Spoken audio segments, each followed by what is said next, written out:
ሰላም እንዴት ናችሁ? ዛሬ ደግሞ እስኪ ሪሲቨር ጭራሽ አልበራም የሚልበትን አንዱን ምክንያት ይሄ ሪሲቨር የምታዩት ሆማን የሚባለው ብራንድ ሪሲቨር ነው።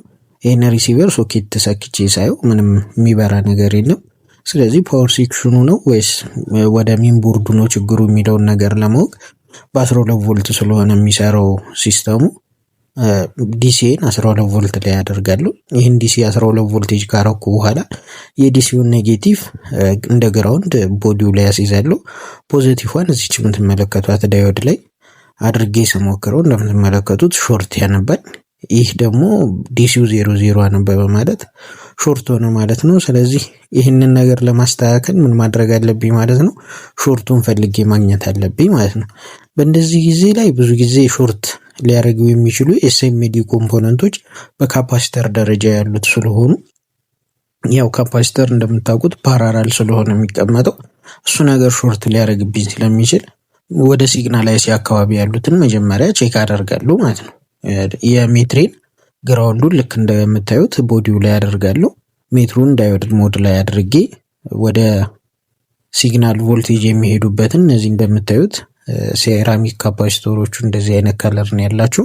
እነሱን ቼክ ሳደርግ በሁለቱም ሳይድ እንደምታዩት ዳዮዱ ካፓሲተሮቹ ሁለቱም 00 ያነባሉ። ዳዮድ ሞድ ላይ አድርጌ ስለ ካፓሲተር በሁለቱም ሳይድ 00 ካነበበ ወይም ኮንቲኒቲ ከሰጠኝ ሾርት አደረገ ስለሆነ ሜቢ እነሱ ሊሆኑ ይችላሉ በሚል ምን አደርጋለሁ ማለት ነው። እነሱን ካፓሲተሮች በብሎር ሞቅ አድርጌ አነሳቸውና ከዛ በኋላ ሜጀር ውጪ ላይ ለብቻቸው ሜጀር አደርጋለሁ ማለት ነው። ውጪ መለካቱ የሚጠቅመን ሌላ ኮምፖነንት ሾርት ካረገ እነሱ ሪዲንጋቸውም የሾርት ምልክት ስለሚያሳዩ መጀመሪያ ውጪ አድርጌ ሾርት ናቸው አይደሉም የሚለውን ነገር እለካለሁ። ሾርት ከሆኑ እነሱን በማስወገድ ቮልቴጁ እንዲሄድ ማድረግ ይችላል።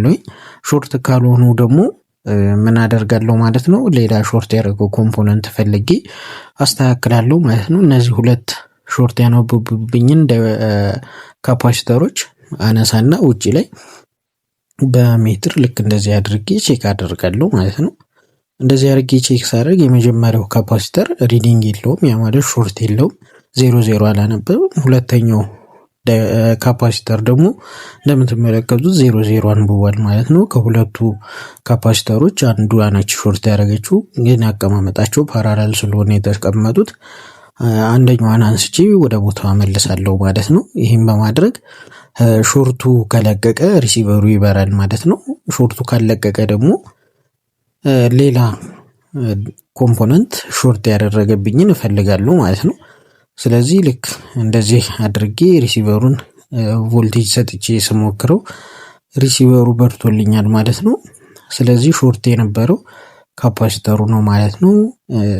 ሰብስክራይብ ፎሎ በማድረግ ቤተሰብ ሁኑኝ። ያው ያለኝን ቀን በቀን የሚያጋጥመኝን ገጠመኞች እንደዚህ እየሰራሁኝ ያሳያችኋለሁ ማለት ነው። ዩቲዩብ ቻናሉን ሰብስክራይብ በማድረግ ቤተሰብ ሁኑ። ሆማን የሚለውን ሪሲቨር ሶፍትዌር ልክላችኋለሁ። አመሰግናለሁ።